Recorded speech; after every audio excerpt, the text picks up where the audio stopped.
네, 오프라인으로 오신 분들도 다시 반갑습니다. 네.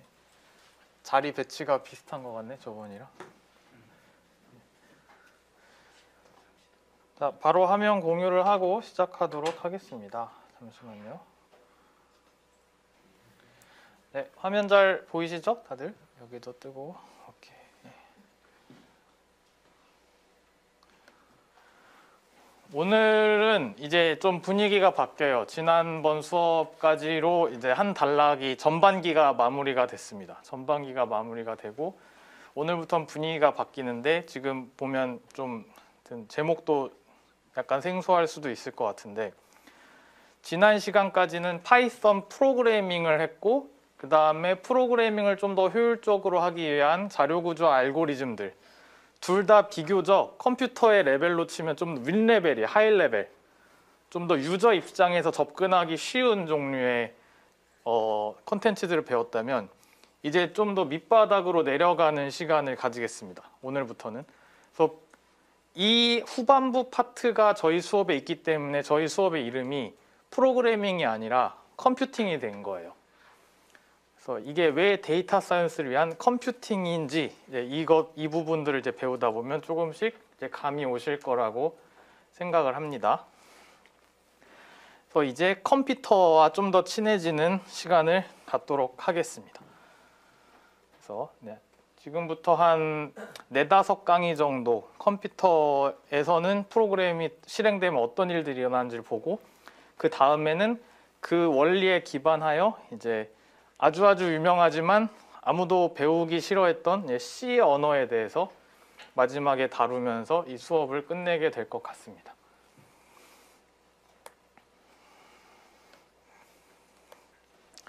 네, 그래서 전반기를 리뷰를 살짝 한 다음에 이제 컴퓨팅 쪽으로 들어갈게요. 자, 컴퓨팅 베이직스 파이썬을 기반으로 배웠었죠. 그래서 파이썬으로 사실 짧은 기간인데 무진장 많이 배웠습니다. 그래서 처음에 왜 파이썬을 사람들이 좋아하는가, C 언어보다 왜 파이썬을 좋아하는가?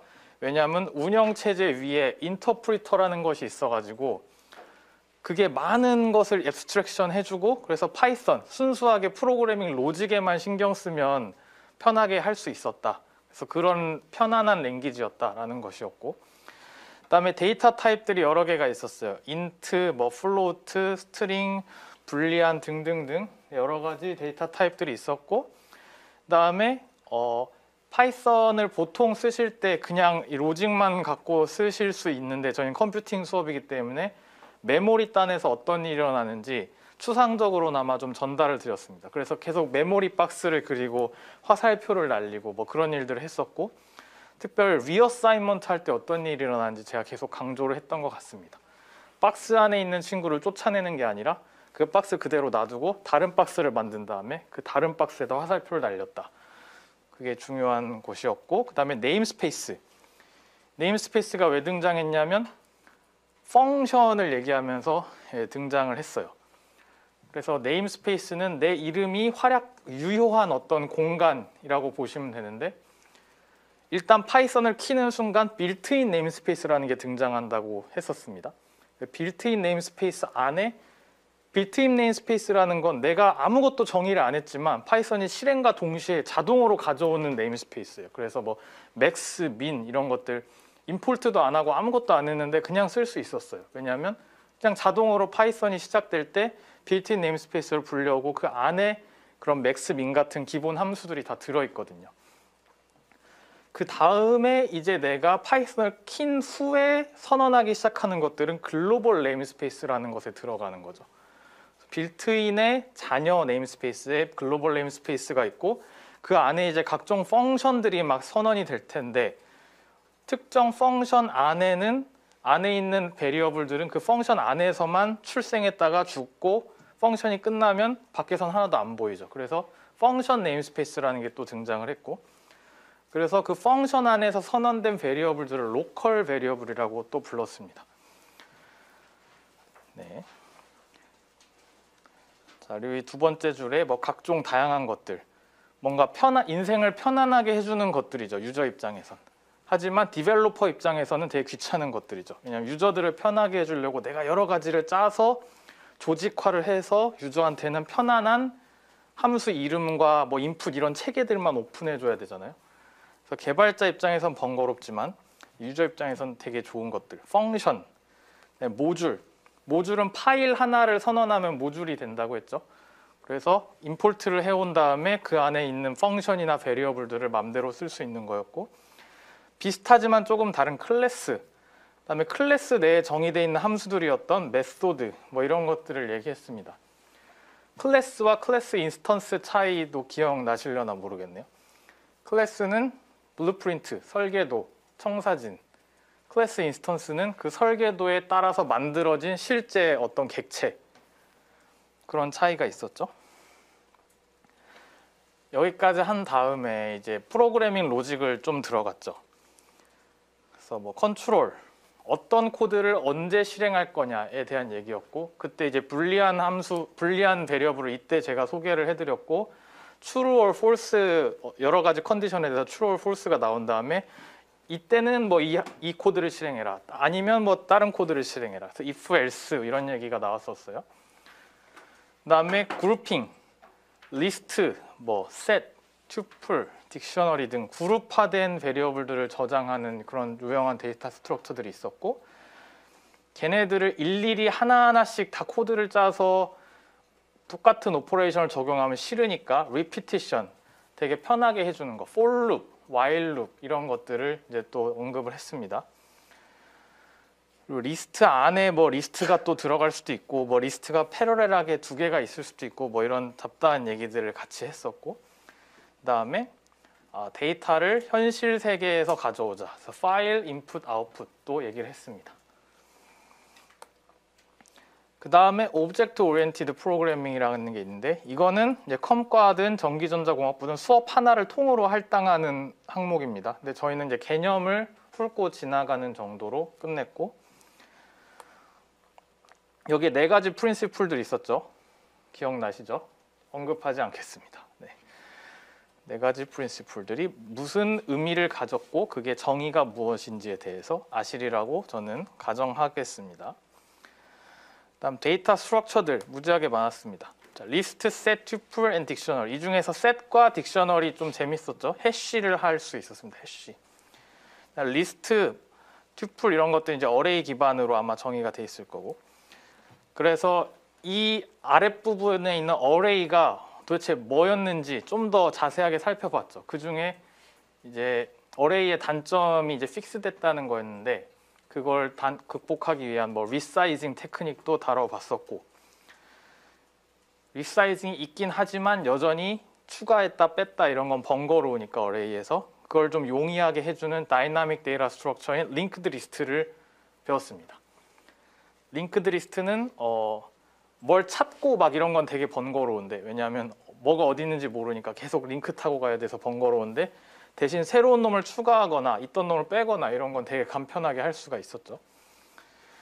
그리고 이제 좀 더 추상화된 데이터 스트럭처, Q 스택, 먼저 들어간 놈이 제일 먼저 빠지냐, 제일 나중에 들어온 놈이 제일 먼저 빠지냐, 이런 것들이 있었죠. 그리고 구현도 해봤고, 그다음에 링크드 리스트 계열이 좀 더 발전하기 위해서 서치를 도와주는 바이너리 서치 트리라는 걸 저희가 배웠습니다.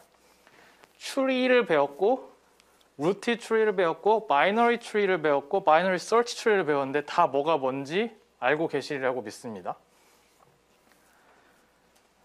그리고 바이너리 트리 말고 이제 K-어리 트리 이런 걸 이제 제너럴 트리라고 제가 여기서 언급을 했고, 그 다음에 이제 트리가 가지고 있던 가정들 몇 개가 없어졌어요. 그래서 그래프가 등장했습니다. 디스커넥션을 허용하고 사이클도 허용하는 그런 더 제너럴한 스트럭처인 그래프. 그래서 각각에 대해서 우리가 여러 가지 알고리즘들을 다 배웠습니다. 트래버설을 어떻게 하는지, depth first, breadth first 이런 것들 얘기했죠. 바이너리 서치는 서치트리는 insert, delete, 뭐 search 이런 알고리즘들 다 다뤘습니다. 그다음에 알고리즘을 분석하기 위한 매트릭, 빅 O 노테이션에 대해서도 배웠습니다. 네. 정말 많이 배웠습니다. 그러니까 15명이 떠나갔어요. 네. 근데 앞으로도 배울 게 많습니다.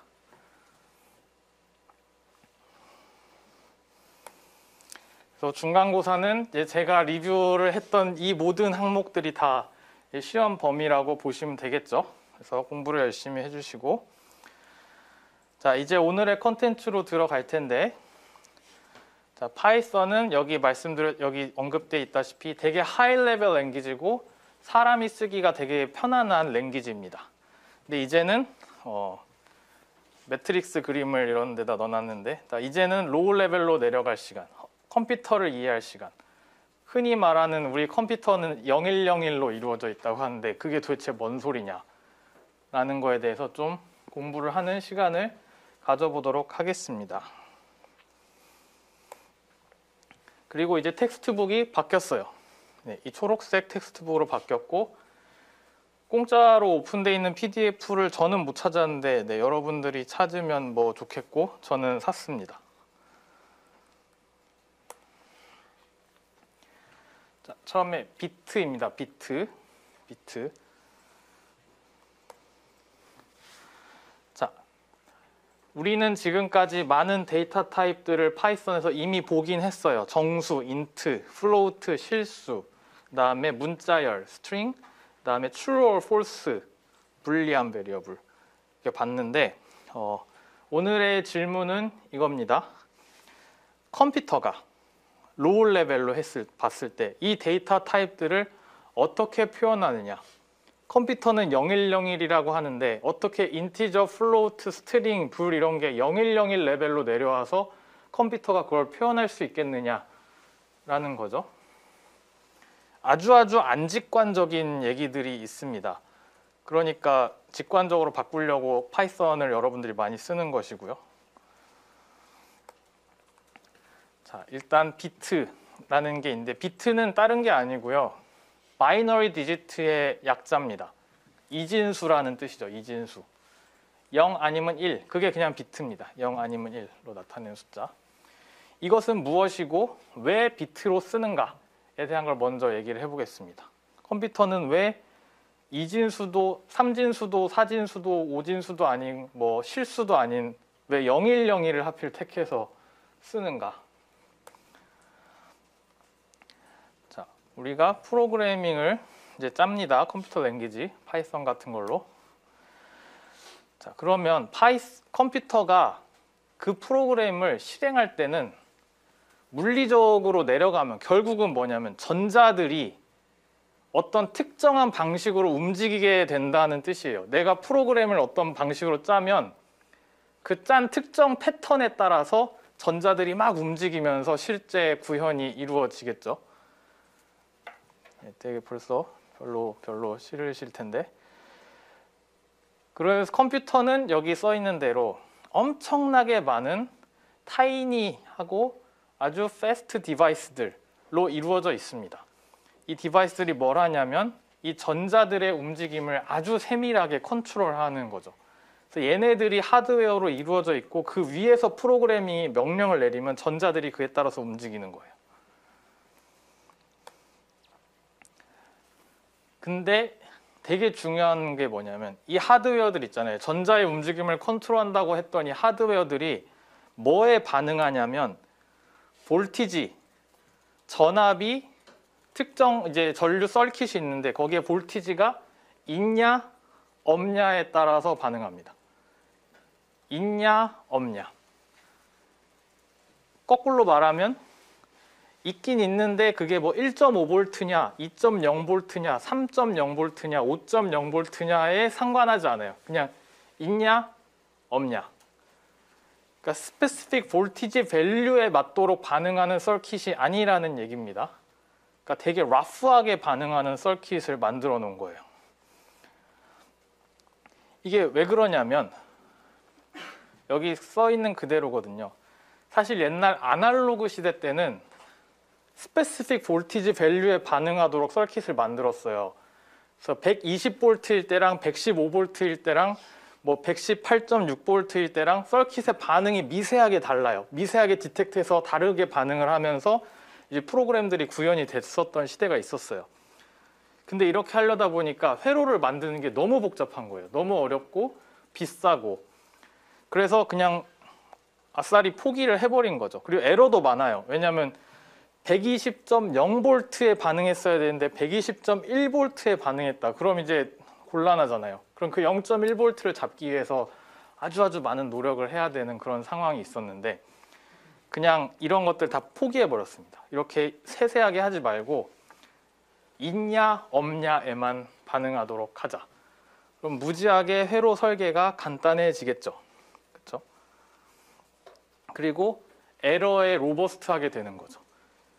120V든 115V든 118.6V든 다 똑같으냐? 있냐? 있는 거로 반응하고 나머지는 다 0V에 가까운 친구들로 반응하면 되겠고 그게 보통 우리가 어떤 설계할 때 에러 마진이라고 하거든요. 에러 마진. 뭐 110을 디텍트하고 싶다. 그럼 뭐 110에서 뭐 100에서 120까지는 뭐 110으로 인정하자. 이런 에러 마진이 있어요. 그런데 있냐 없냐로 라프하게 세팅하는 순간 에러 마진이 무진장 넓어지는 겁니다. 그래서 에러가 나올 확률이 거의 없어진다는 얘기랑 똑같아요.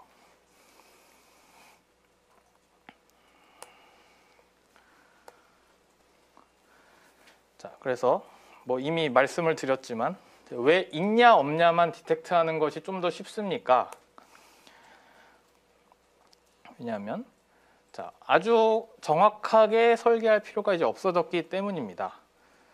그리고 이게 absolute, 진짜 아주 세밀하게 있냐 없냐를 디텍트하는 게 아니라 detection with margin입니다. detection with margin.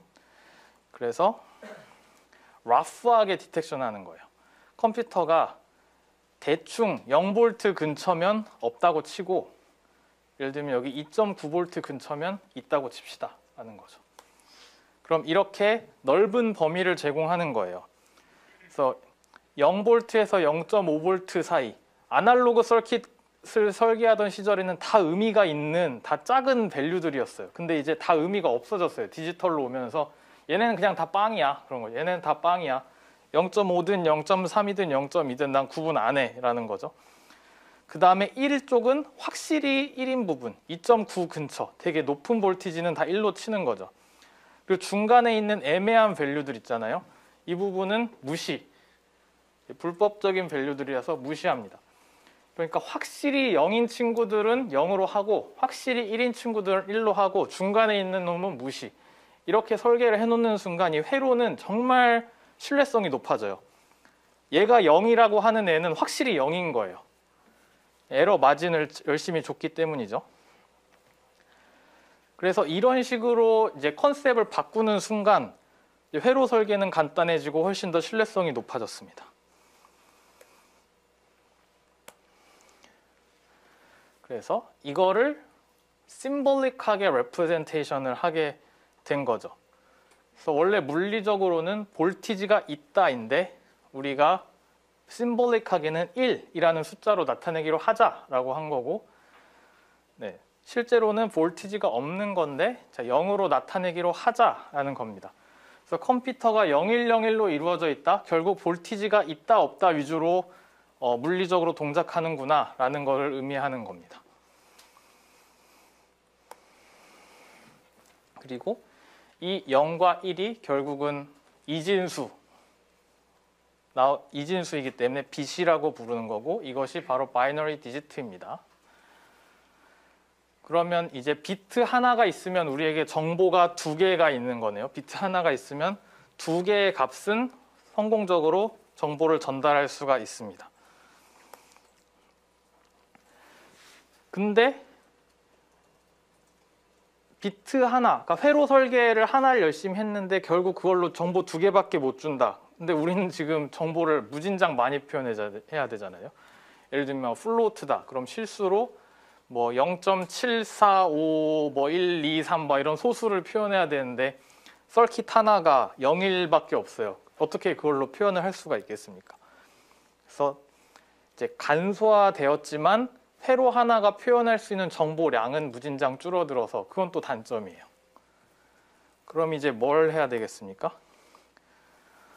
사실은 이제 여러 가지 밸류를 나타내고 싶은데 그럼 그냥 이 0101을 설계한 회로를 무진장 많이 갖다 박으면 돼요. 네. 무진장 많이 그런 어프로치를 취했습니다. 하나의 회로를 컴플렉스하게 설계하는 게 아니라 심플한 회로를 그냥 여러 개를 갖다 최대한 많이 압축해서 갖다 박는 그런 어프로치를 취해서 우리가 무얼스 원이 뭐 옛날 컴퓨터가 많이 발전하던 시대에 맨날 하던 게 뭐냐면 같은 부피 안에 얼마나 많은 회로를 때려박을 수 있느냐가 컴퓨터 성능의 척도였어요. 그래서 계속 소형화, 압축 이런 식으로 컴퓨터가 발전을 해왔습니다. 그래서 자, 이런 철학에 따르면 자, 복잡한 정보를 표현할 때 어떻게 표현해야 하냐면 비트를 여러 개 써서 표현해야 합니다. 한 번에 복잡한 숫자를 나타낼 수 있는 방법은 컴퓨터에서 없다. 하지만 비트를 여러 개 모아서 나타내면 된다. 예를 들면 이런 거죠. 비트를 2개 쓰는 순간 4개의 스테이트를 구분할 수 있게 돼요. 아까는 2개의 스테이트를 구분할 수 있었는데, 그리고 뭐 비트를 n개를 쓰면 이제 2의 n승계의 스테이트를 구분할 수 있게 되겠죠. 그래서 회로가 많으면 많을수록 표현할 수 있는 스테이트 개수가 점점 많아지게 되죠.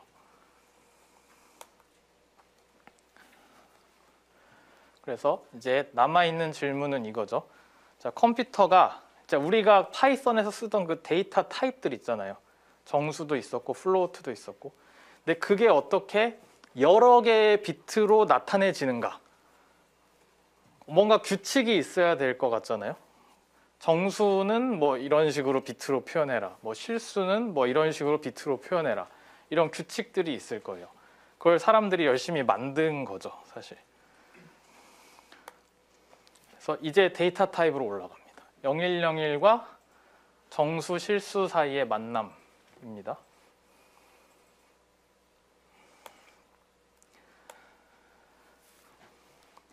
자, 우리에게 5라는 정수가 주어졌어요. 근데 이제 우리 사람들이 처음에 고민했을 거예요. 5라는 정수가 있는데 이거를 어떻게 비트로 나타낼 거냐. 한 가지 방법만 있진 않거든요. 우리가 정의하기 나름인데, 예를 들면 유너리 시스템 같은 경우에 이런 거죠. 비트 카운팅. 그래서 예를 들면 1이 5개가 연속으로 있으면 5라고 칩시다 라고 우리가 약속하면 그렇게 되는 거죠. 아니면 0이 5개면 빵. 5개가 비트가 있는데 다 0이면 빵. 1이 하나면 1, 1이 2개면 2. 뭐 이런 식으로 비트 카운팅 시스템을 만들 수가 있습니다. 근데 이렇게 되면 밸류가 늘어나면 늘어날수록 비트 개수가 환상적으로 늘어나겠죠. 그래서 너무너무 이제 안 좋겠죠. 만약 10억이라는 숫자를 표현하고 싶으면 비트가 10억 개가 필요하다는 거잖아요. 그래서 이거는 좀 효율적이진 않을 것 같다. 회로가 너무 많이 필요할 것 같다라는 거고. 비트 포지션 인포메이션을 같이 쓰는 방안을 이제 사람들이 이제 또 발전을 해본 거죠. 비트가 어느 위치에 있느냐에 따라서 의미하는 바가 달라지는 거예요. 그래서 예를 들면 우리 이진수 표시하는 거 그냥 그대로입니다. 만약 비트가 제일 오른쪽에 위치하면 그거는 이진수에서 1의 자리를 나타낸다고 약속하고, 비트가 뭐 여기 중간에 위치하면 2의 자리수를 나타낸다고 치고, 그다음에 또 한 칸 왼쪽으로 가면 2의 2승 자리의 수를 나타낸다고 치자. 그럼 각 비트마다 의미가 다르네요. 포지션에 따라서. 그래서 이거를 단순히 이진수의 합으로 계산하면 사실 5는 1, 0, 1이라는 3비트로 표시할 수가 있습니다. 맞죠? 그래서 훨씬 이게 효율적인 연산이 될 것 같습니다. 그래서 데이터 타입이란 이런 겁니다. 어떤 종류의 정보를 비트로 어떻게 나타낼 것이냐라는 약속. 이 데이터 타입이고요. 그래서 int라는 건 어떻게 비트로 나타낸다. float라는 건 어떤 식으로 비트로 나타낸다. 라는 어떤 약속이고, 플러스 연산을 어떻게 할 거냐. 비트 레벨에서. 이런 것이 같이 짬뽕돼서 정의가 돼 있는 거죠. 그래서 우리가 데이터 타입에서 보면 파이썬에서도 이미 얘기했는데 뭐 문자열 간의 덧셈이랑 int 간의 덧셈은 전혀 다르잖아요. 기호 자체는 같지만. 그래서 데이터 타입은 그냥 숫자 자체만이 아니고 비트로 어떻게 표현해서 추상화를 할 거냐 플러스 어떤 연산을 할 거냐가 세트로 함께 묶여 있는 걸 데이터 타입이라고 합니다. 그래서 예로 들면 불리한 타입이 있다는 거죠. 불리한 타입. 불리한 타입은 밸류가 true or false잖아요. 그럼 이거를 비트로 어떻게 표현하지? 라고 생각을 해보시면 뭐 별로 어렵지 않죠. true는 1을 true라고 하자, 0을 false라고 하자 라고 심플하게 매핑하면 한 비트로 충분히 불리한 데이터 타입 밸류를 다 나타낼 수 있네요. 그리고 이제 여러 가지 불리한 타입들을 다 모아갖고 빗 벡터라는 개념으로도 또 나타낼 수가 있을 것 같아요. 그래서 하나하나 비트 포지션들이 다 각각 불리한 밸류들이어서 예를 들면 이런 거죠.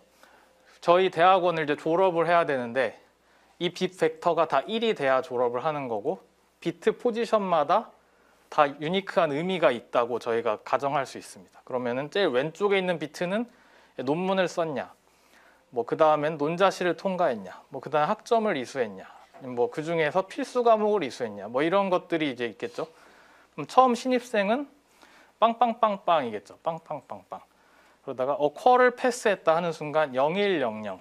그리고 아마 4학기, 석사 4학기 정도 되면 논문 빼고는 다 끝났겠죠. 그럼 뭐 0111 이런 식으로 상태를 표시해서 나중에 졸업입니까 아닙니까 하면 이제 if 뭐 1111이냐 뭐 아니냐를 가지고 따지겠죠.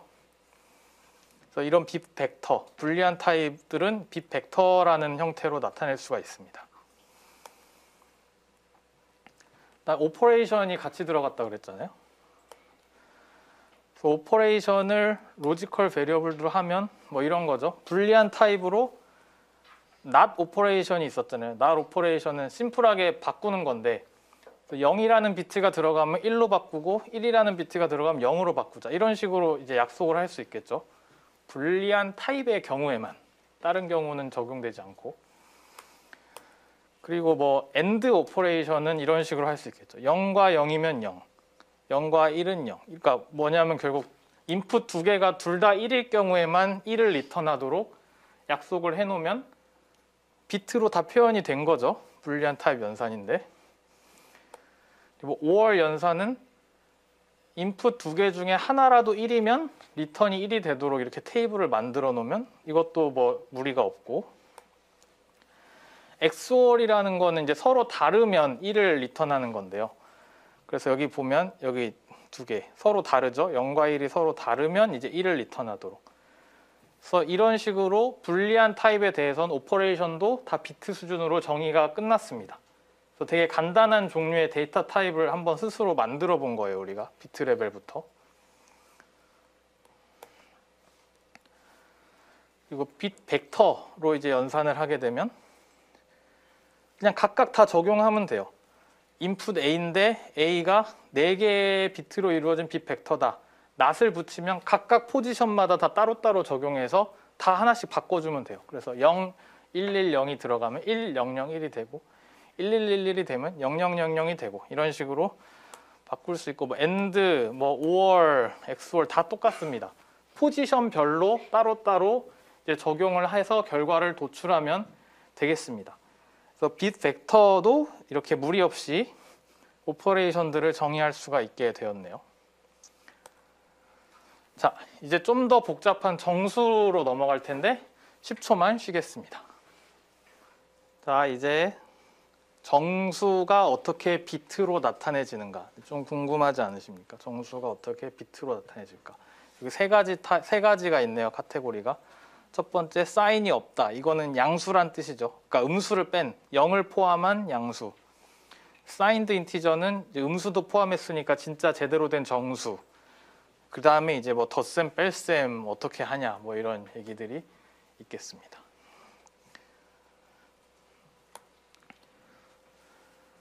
자, 어떻게 정수를 이제 나타낼 거냐? 일단 나타내야 그 다음에 연산을 하죠. 그래서 우리가 생각한 것보다 좀 더 복잡할 수가 있습니다. 일단 음수를 빼고 생각합시다. 간단한 것부터.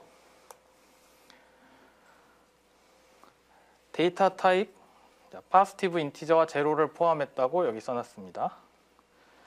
그러면 이제 n 비트는 그냥 우리가 단순하게 생각했을 때 2의 n승계의 스테이트를 표현할 수 있다고 했으니까 n비트를 만약 0부터 하나하나씩 늘려가면서 표현한다고 치면 0부터 2의 n승 마이너스 1까지의 정수를 표현할 수 있겠죠. 그게 그냥 가장 직관적인 어프로치죠.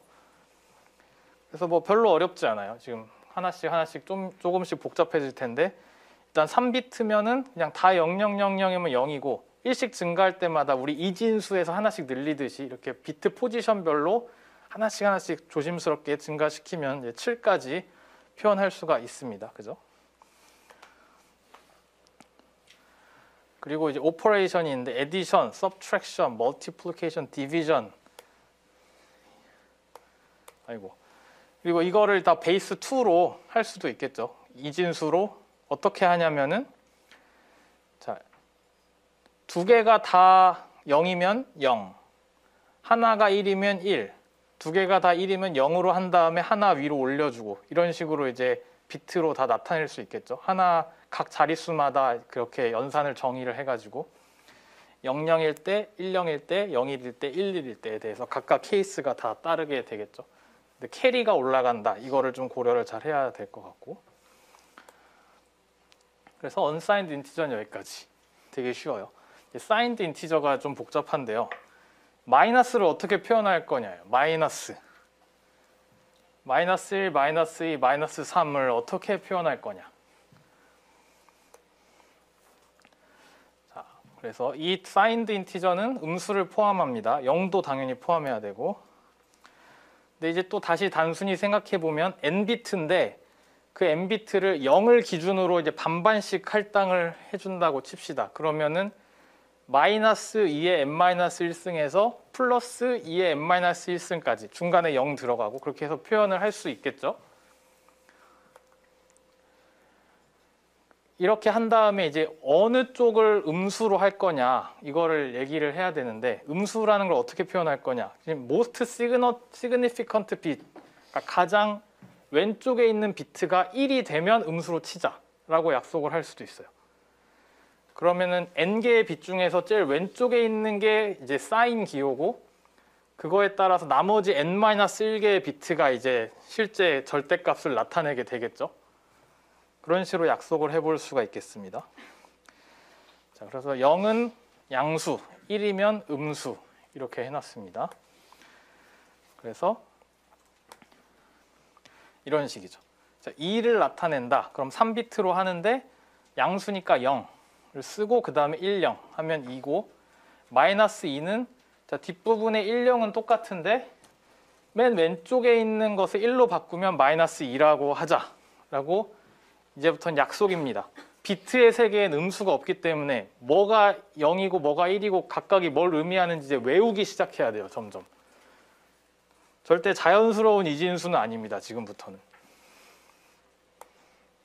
그래서 자, 이런 식으로 표현이 되겠다라는 거죠.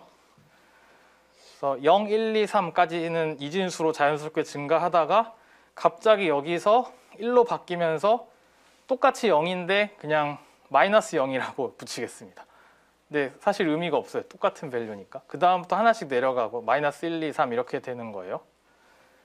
자, 이 테이블에 한 5초만 익숙해지시고 다음 걸로 또 넘어가겠습니다. 질문. 예. 그러면 여기서 0하고 마이너스 0을 구분을 해줄 수 있으면 그러면은 이제 뭐 파이썬 같은 경우는 이미 0하고 마이너스 0이 같다라는 식으로 이미 내장이 되어 있어서 구분을 할 수 있습니다. 아, 파이썬에선 이 방식을 안 씁니다. 이거는 그러니까 중간 과정으로 제가 소개해 드린 거예요. 딱 보면은 이렇게 하면 좀 이상할 것 같잖아요. 그래서 질문을 되게 잘 해주셨습니다. 그렇기 때문에 사람들이 이걸 안 쓰겠죠. 0이든 마이너스 0이든 뭔 차이예요, 사실. 자, 한 단계 좀 더 나아간 어프로치가 있는데, 자, 원스 컴플리먼트라는 어프로치가 있어요. 원스 컴플리먼트.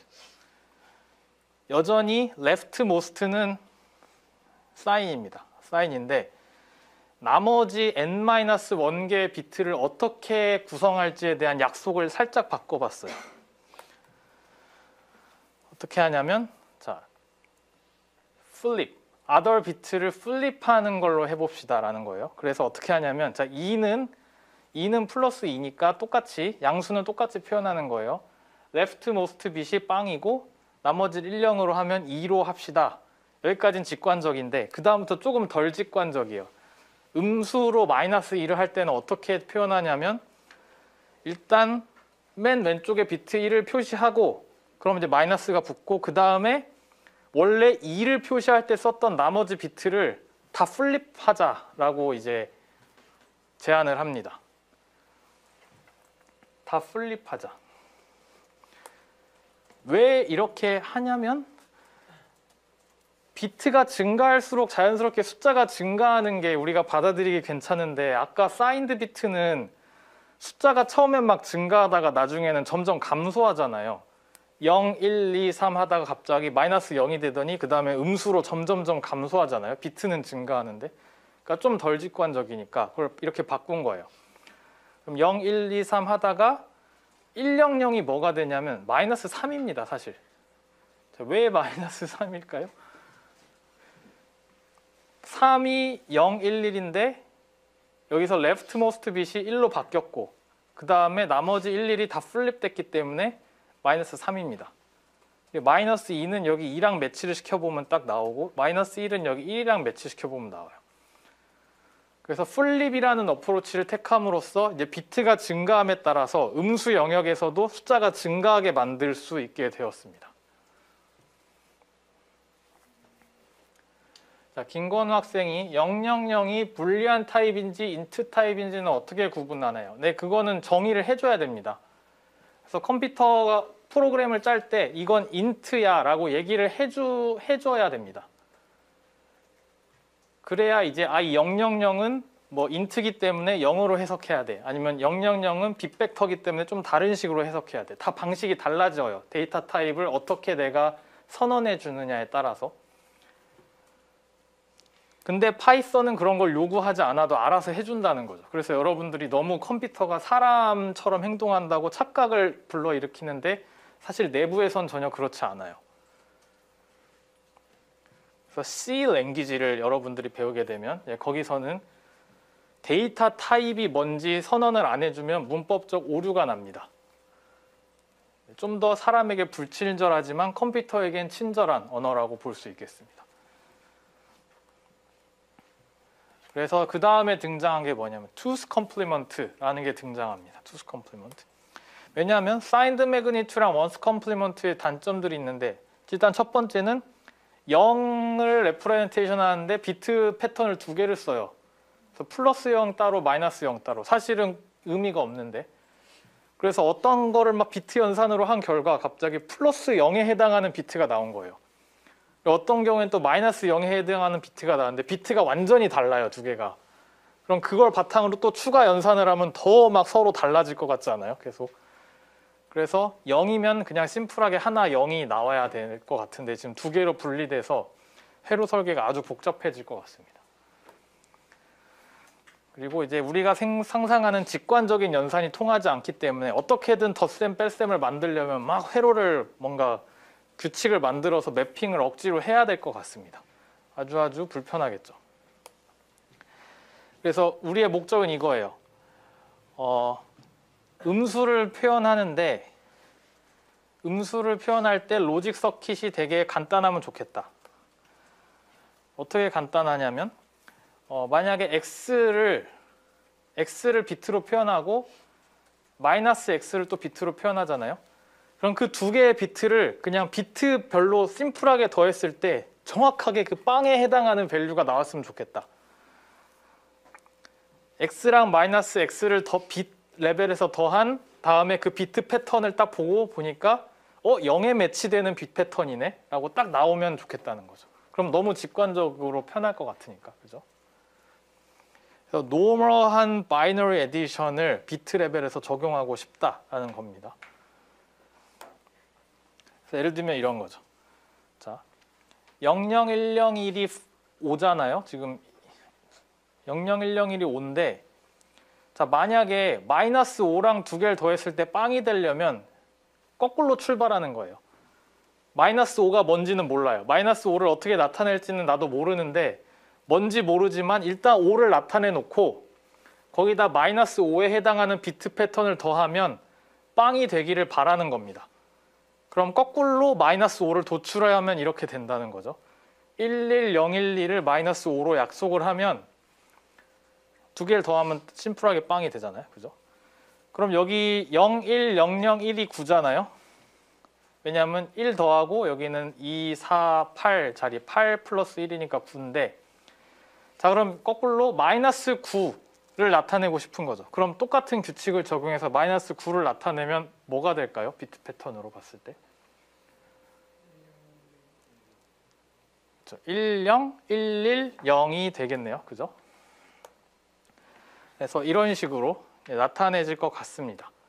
그래서 이런 약속을 잡는 거예요. 연산이 직관적이었으면 좋겠다. 그게 투스 컴플리먼트입니다. 투스 컴플리먼트. 그래서 이 네거티브 인티저를 어떻게 나타내냐면 파지티브 인티저에 해당하는 투스 컴플리먼트로 나타내는 게 투스 컴플리먼트 방법론입니다. 그래서 마이너스 5가 있다. 그럼 이걸 어떻게 나타내냐? 일단 5를 나타내요. 5를 우리 직관적으로 봤을 때 비트로 나타냅니다. 00101이죠. 그럼 5를 먼저 나타내고 그 다음에 모든 비트를 바꿉니다. 모든 비트를 바꾸면 그게 원스 컴플리먼트거든요. 그렇게 한 다음에 1을 더하면 그게 이제 심플한 규칙이에요. 그럼 투스 컴플리먼트가 발견이 되는 겁니다. 그래서 음수를 붙이고 싶을 때는 비트를 싹 다 바꾸고 그 다음에 1을 더한다. 그게 투스 컴플리먼트 표현 방식입니다. 이렇게 해놓으면 이제 딱 더할 때 빵으로 나눠 떨어지는 아주 좋은 현상이 발견이 되죠. 그렇게 해놓고 이제 이거를 정의를 해야 돼요. 10000은 무슨 숫자냐? 왜냐하면 그거는 해당하는 어떤 매치가 없어요. 10000은 되게 외로운 숫자거든요.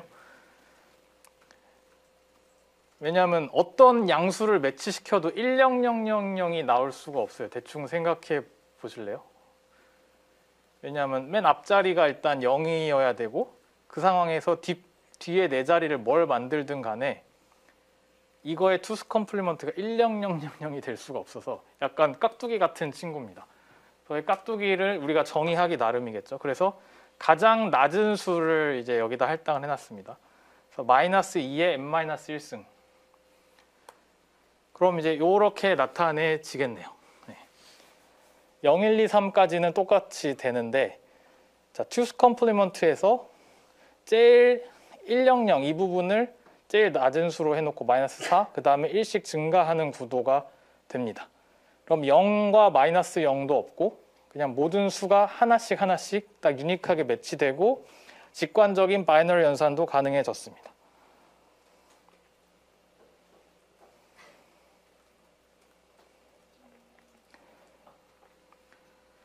캐리는 서킷 레벨에서 구현이 간단한가요? 캐리가 없는 것보다는 간단하지 않은데요.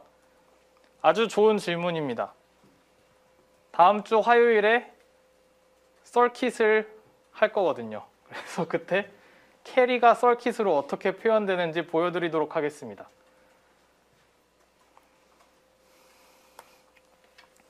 자, 그럼 이제 투스 컴플리먼트라는 좋은 표현 방식을 알았으니까 이거 바탕으로 연산이 어떻게 되는지 예시를 하나씩 보도록 합시다. 그냥 에디션은 그냥 이진수 덧셈 하면 돼요. 아주 심플하네요.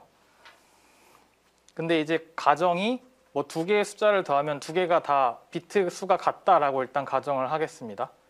8비트면 다 8비트, 뭐 4비트면 다 4비트. 비트 수가 다르면 또 얘기가 달라져요, 서로. 그리고 또 가정을 하죠. 캐리가 올라가면 9비트가 나올 수가 있잖아요. 9번째. 근데 그것도 없다고 일단 캐리는 무시하자라고 가정해서 8비트와 8비트가 만나서 8비트 결과물을 낳는 에디션을 하겠습니다.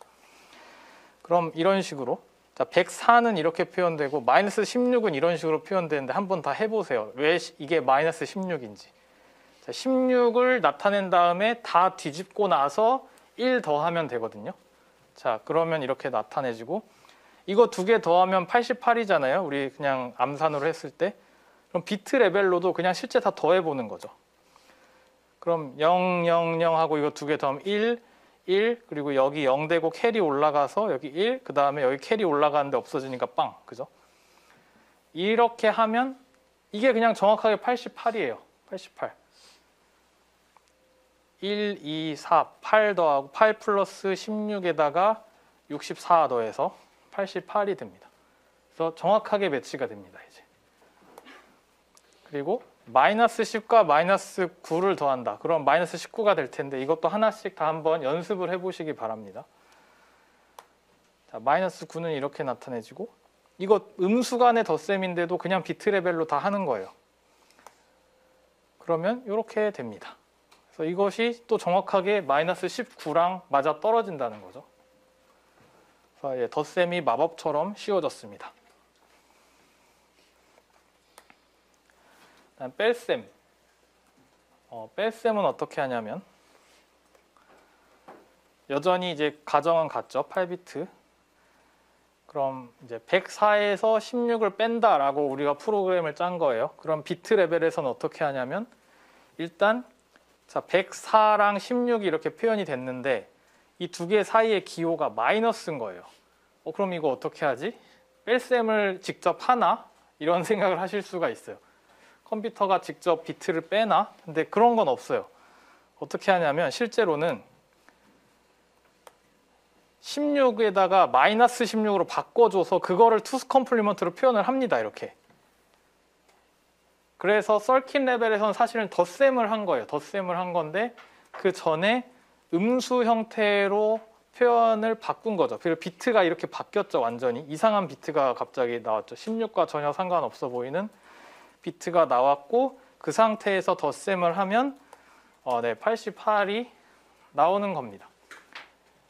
자, 그래서 뺄셈, 우리가 상상하는 뺄셈은 좀 다른 거죠. 여기서는 니게이션이라는 마이너스를 붙여서 다시 그거 통으로 마이너스가 포함된 숫자를 통으로 비트로 표현하는 과정이 들어가는 겁니다. 여기서도 똑같이 마이너스 10과 마이너스 9다. 그럼 원래 이렇게 표현이 돼 있는데 뺄셈이네. 그럼 먼저 하는 작업이 뒤에 있는 숫자를 바꿉니다. 뒤에 있는 숫자를 바꾸는 거예요. 뭘로 바꾸냐면 9로 바꾸고 그 다음에 덧셈을 수행하는 거죠. 그렇게 되면 이제 마이너스 1이 되겠습니다. 네.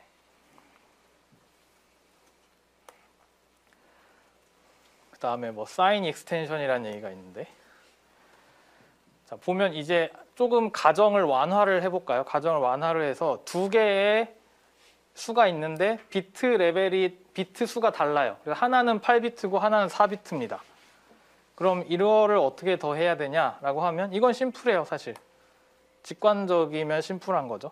뭐냐면 비트 수를 맞춰야 연산이 가능한데 일단 컴퓨터에서 비트 수를 억지로 맞출 때 비트 수가 작은 쪽에다가 앞부분에다가 빵을 더 늘려가지고 그래서 이제 익스텐션이 된 거죠. 그래서 이런 식으로 0을 앞에다가 붙여가지고 비트 수를 일치시킨 다음에 이제 비트별로 연산을 하면 108이라고 숫자가 나오게 됩니다. 근데 요거 어떻게 하죠? 요거 4비트 표현에서는 1100이 마이너스 4거든요. 근데 이거를 8비트로 어떻게 나타내죠?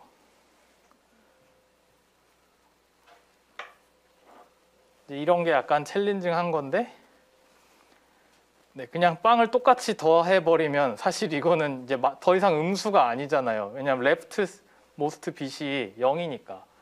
이건 사실 8이어서 전혀 우리의 의도랑 맞아 떨어지지가 않습니다. 그래서 음수의 경우에는 어떻게 하냐면 제로 패딩은 안 된다 라고 일단 결론을 내리고 근데 생각보다 룰이 심플한 게 1을 붙이면 똑같아져요. 1을 붙이면 마이너스 4가 됩니다. 8비트 표현 방식에서도. 그래서 이제 1 패딩을 한다. 네거티브의 경우에는. 그 다음에 똑같이 더하면 아무런 문제가 없습니다. 네.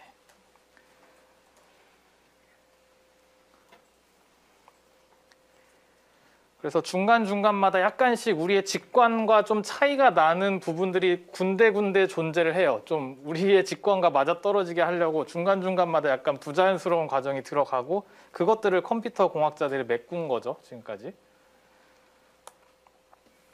오버플로우. 오버플로우는 그 인자들이 너무 크면 이제 표현하기 좀 어려워진다. 이런 거거든요, 사실. 자, 104와 33을 더했어요.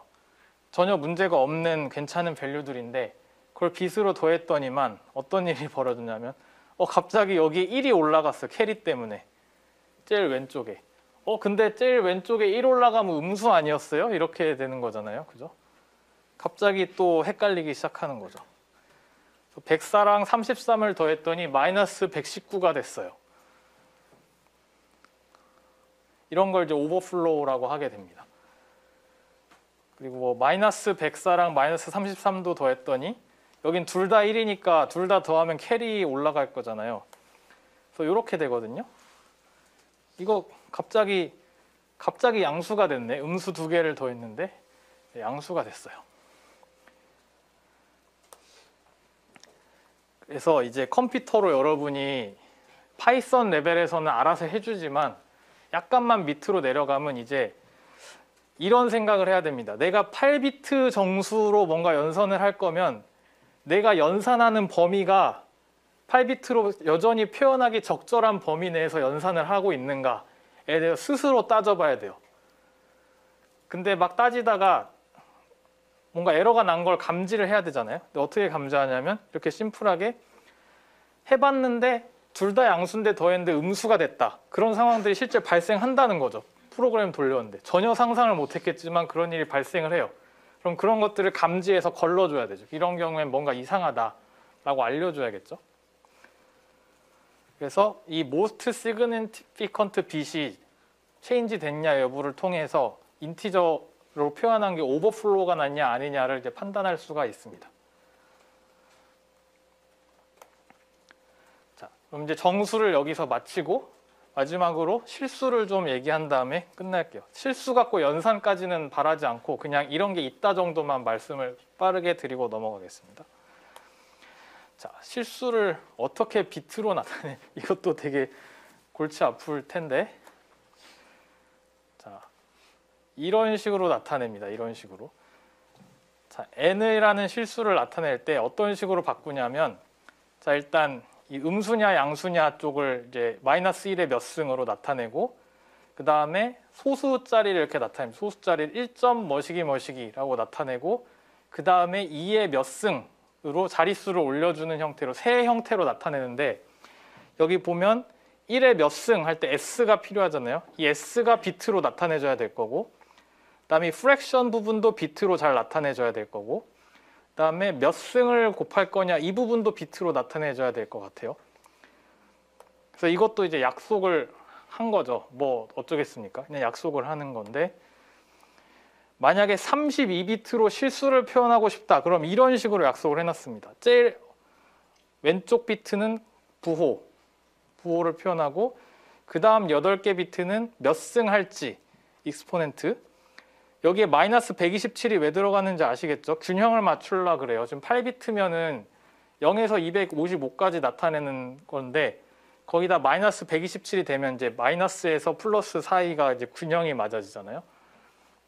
그래서 그런 식으로 약속을 한 거고, 그 다음에 소수자리를 좀 세밀하게 표현하기 위해서 23개 비트를 소수점 표현하는 데다가 이제 할애하기로 했습니다. 그래서 네, 이렇게 약속을 했습니다. 하나도 직관적이지 않고, 네, 연산도 하나도 직관적이지 않아서 네, 다룰 수가 없어요. 그래서 컴퓨터가 실수 연산 무진장 싫어합니다. 실수 연산할 때 되게 오래 걸려요. 그래서 컴퓨터 성능을 따지는 매트릭 중에 하나가 1초에 실수 연산을 몇 개나 할 수 있니? 뭐 이런 게 매트릭이에요. 그리고 이제 실수 연산이 너무 싫다 보니까 좀 안 좋은 컴퓨터로 넘어오면은 최대한 실수를 정수로 바꿔갖고 연산하려는 움직임도 되게 많습니다. 그럼 갑자기 확 빨라지거든요, 성능이. 그래서 네, example. 자, 이런 어이없는 비트가 있는데, 자, 이거를 나타낼 수 있어야 됩니다. 자, 처음에 S 파트 0이고 익스포넨트 파트가 이건데 123이고 프랙션 파트가 0.0000이니까 이게 뭐냐면 1.000000에 2의 123 마이너스 127승에서 16분의 1입니다. 이 비트가 16분의 1인 거죠. 그래서 이 규칙을 안다면 얼마든지 바꿀 수 있죠. 그래서 이제 플로팅 포인트 연산, 플랍 수가 1초에 얼마나 플로팅 포인트 연산을 하냐가 성능 척도가 됩니다. 그리고 이제 뭐 여기 트레이드 오프 이런 거 얘기를 했는데, 자, 실수냐 정수냐.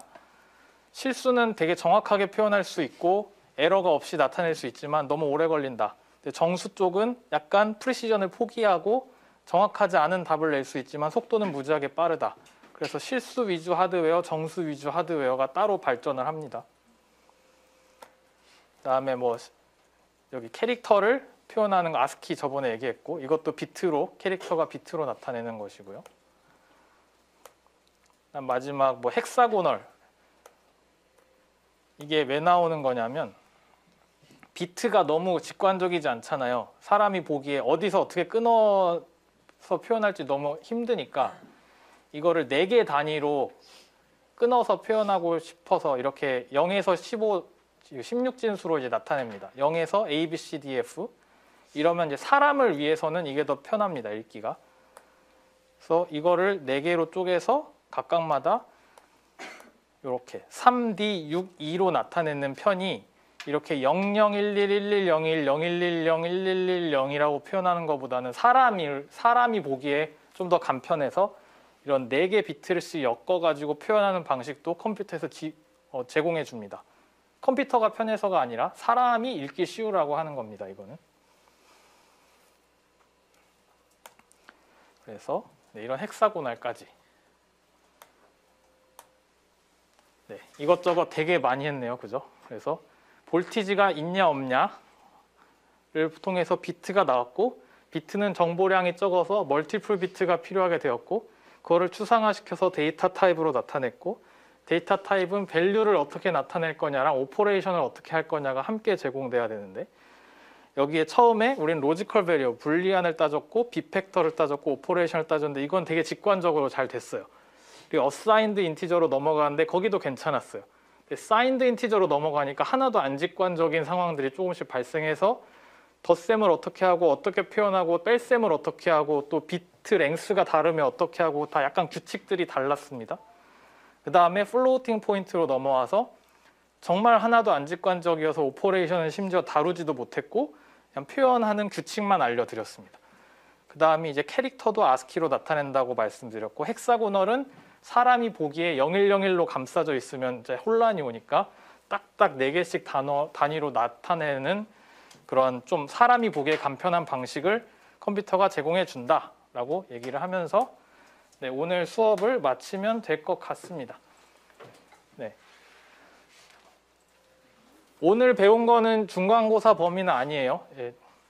Recording stopped. 지금부터는 질문 있으신 분들은 하시면 되고, 네. 다른 분들은 이제 나가시면 될 것 같습니다. 오늘도 수고 많으셨습니다. 네.